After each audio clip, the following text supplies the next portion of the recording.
So yesterday I left off with the fact that we found out who was calling in the mortar rounds, the artillery strike that was hitting us every day for almost 3 months while we were deployed.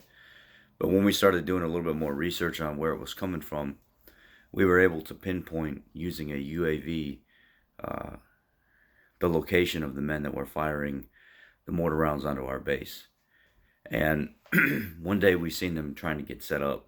The UAV picked them up and was videoing live feed straight to our battalion. And we can see the guys pulling the mortar tubes out of the back of the car, getting them set up, and then aiming them right to our base. We had an Apache on station that was flying overhead. So the commander gave clearance to send the Apache to the location where the guys were setting up the mortar tubes. And when he got there, before they could even get the first round into the tube, the Apache called for clearance to engage fire and just completely destroyed these guys. I mean, just ate up the ground, the car, the vehicle, everything around them. And all you could see was people coming out of the buildings and dragging their mangled bodies into the building to get them out of, fire, where a fire area would be where we could actually engage them. So they dragged their bodies back into the buildings, and it was clear that they were dead. The ground was all tore up. The car was tore up.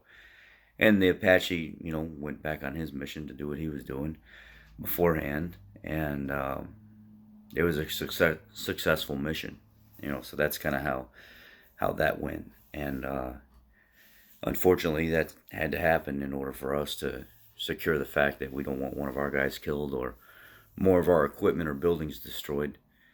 And that's life. That's how war works. And unfortunately, people that want to get involved with war and don't want that to happen,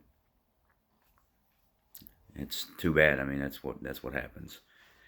The days to follow after that were kind of interesting because now that there was a little bit of a relief of the firing that was going on and them bombing us and stuff like that, we could kind of see a little bit more about what was going on around the base. Main focus was coming back into perspective and looking at the soldiers and engaging things from a more clear standpoint than having to walk on eggshells of getting mortar every single day.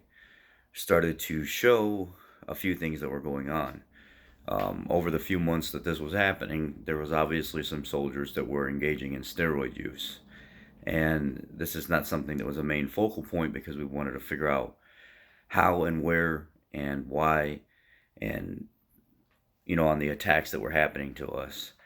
But, you could see that these soldiers were taking something, and it wasn't just a regular supplement. They were gaining, just in a few month period, 15 and 20 pounds just from going to the gym and eating. And it wasn't fat. Some of these soldiers were blowing up pretty big, and some of it was our higher ranking non-commissioned officers. We had a staff sergeant. There was a little mighty mouse all the time, a little skinny guy, but he was always tough. All of a sudden, he's in Iraq, and he blows up another 20 pounds. He's never done that in his entire career. There were specialists. Excuse me, I'm sick. There were specialists that were never big, giant, buff guys or something like that. Within just a few months, they were already looking pretty juicy and stuff. It's like, bro, what are you taking? We know something's going on here, and it's obviously apparent that you're getting something from somebody here. What was going on was some of the interpreters on the base for the many different companies. We had hundreds of interpreters because there were many companies on our base. Were sneaking steroids in from locally made and produced there in Iraq, and some of it was laced with like heroin, some of it had other product in it, and they were getting these soldiers hooked on it, and they were paying $200-300 a pop for a basic shipment of steroids. And one of our interpreters, his name was George. We just called him George. His name really wasn't George, but we called him George. He was a big old juicy muscle freak. I mean, this guy's 290 pounds, 6'3", 6'4", just freaking jacked. I mean, lats that just massive lats and delts and stuff like that, and his shoulders would connect to the back of his ears, and he had big giant like 24-inch arms, and it was just disgusting. And he basically found out for us where the stuff was coming from. It was other interpreters that were getting it from elsewhere outside the base.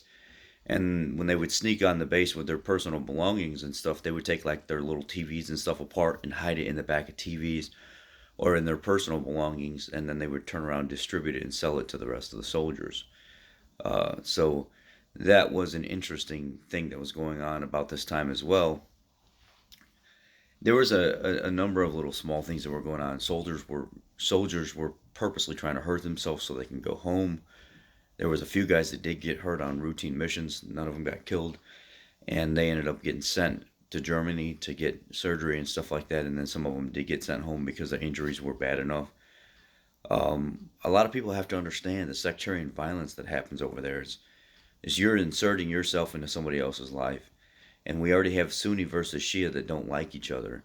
Their aim is not to hurt you. The goal is not to hurt you. And you get in the middle of it and you get hurt. So tomorrow's story is going to pick up where we first meet our um, Turkish counterparts that run a little military group at a train station, and a story on how one of their guys end up getting killed, and they sit down and eat dinner while the guy's dying right in front of them. Stay tuned till tomorrow. Thank you.